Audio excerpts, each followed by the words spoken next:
नमस्कार, आप देख रहे हैं संवाद 365। मैं हूं आपके साथ दिग्विजय सिंह चौहान। टॉप 5 में उत्तराखंड की 5 बड़ी खबरों पर हम नजर डालेंगे।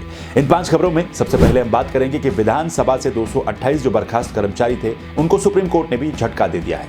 अगली खबर में हम बात करेंगे कि उत्तराखंड में वन विभाग की जमीनों पर, वन विभाग की भूमि पर अवैध रूप से धार्मिक स्थल बनाए गए हैं, जिनमें मंदिर से लेकर, मजार से लेकर और गुरुद्वारे भी शामिल हैं।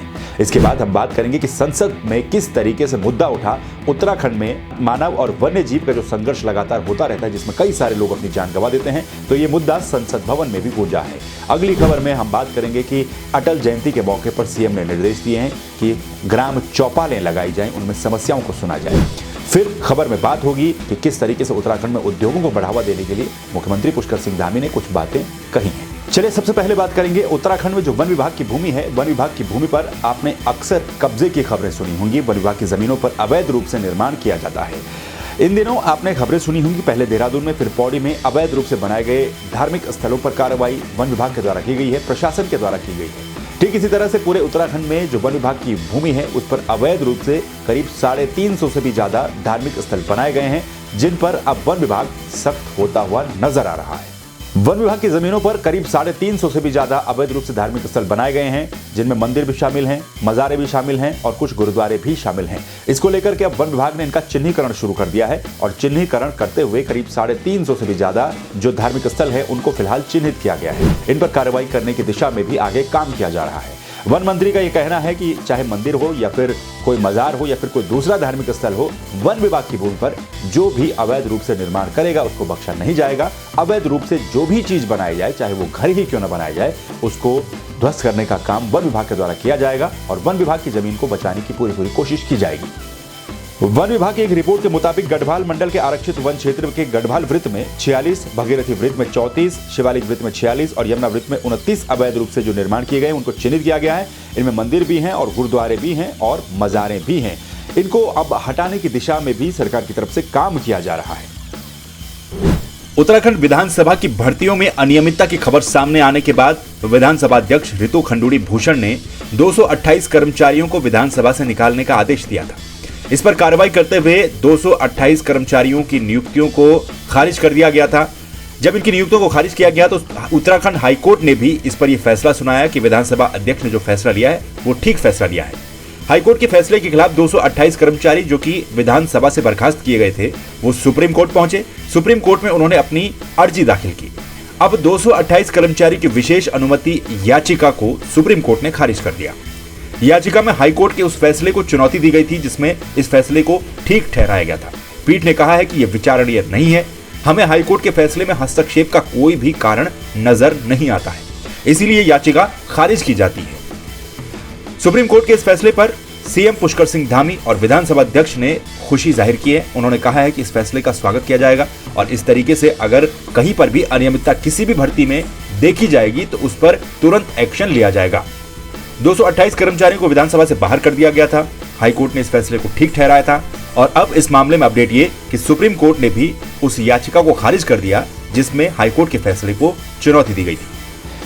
उत्तराखंड में मानव और वन्य जीव संघर्ष की खबरें अब आम होती चली हैं, चाहे वो गुलदार के हमलों की खबरें सामने आने की बात हो या फिर भालू के हमले में लोगों के जान गंवाने की बात हो। उत्तराखंड के पहाड़ी परिवेश में, उत्तराखंड के पहाड़ी इलाकों में, गांव में लोगों के लिए रहना मुश्किल होता जा रहा है, क्योंकि आए दिन अक्सर किसी न किसी जंगली जानवर के हमले की खबरें सामने आती रहती हैं।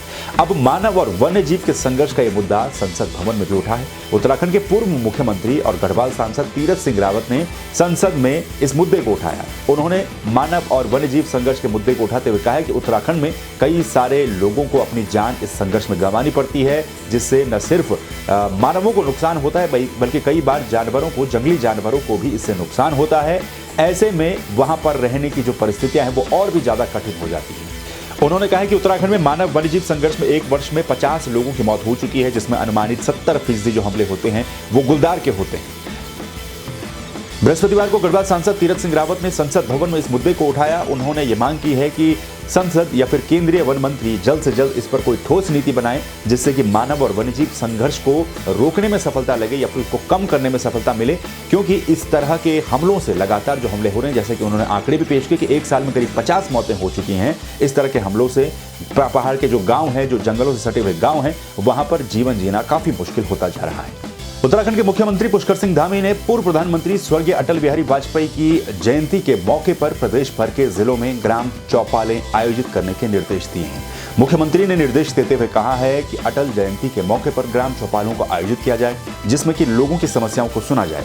खुद मुख्यमंत्री पुष्कर सिंह धामी भी किसी ग्राम चौपाल का हिस्सा बनेंगे।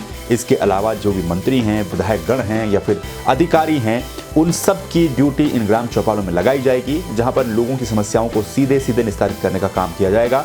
मुख्यमंत्री ने यह भी कहा है कि प्रदेश में उत्तरायणी महोत्सव को प्रदेश सरकार बड़े ही धूमधाम तरीके से मनाने वाली है और इस दिन उत्तराखंड की नई जो सौर ऊर्जा नीति है उसकी घोषणा भी की जाएगी, उसका ऐलान भी किया जाएगा। तो इसके लिए भी जिले में अलग अलग जगहों पर कार्यक्रम आयोजित किए जाएंगे। विशेष तौर पर जो मुख्य कार्यक्रम होगा वो बागेश्वर में आयोजित किया जाएगा।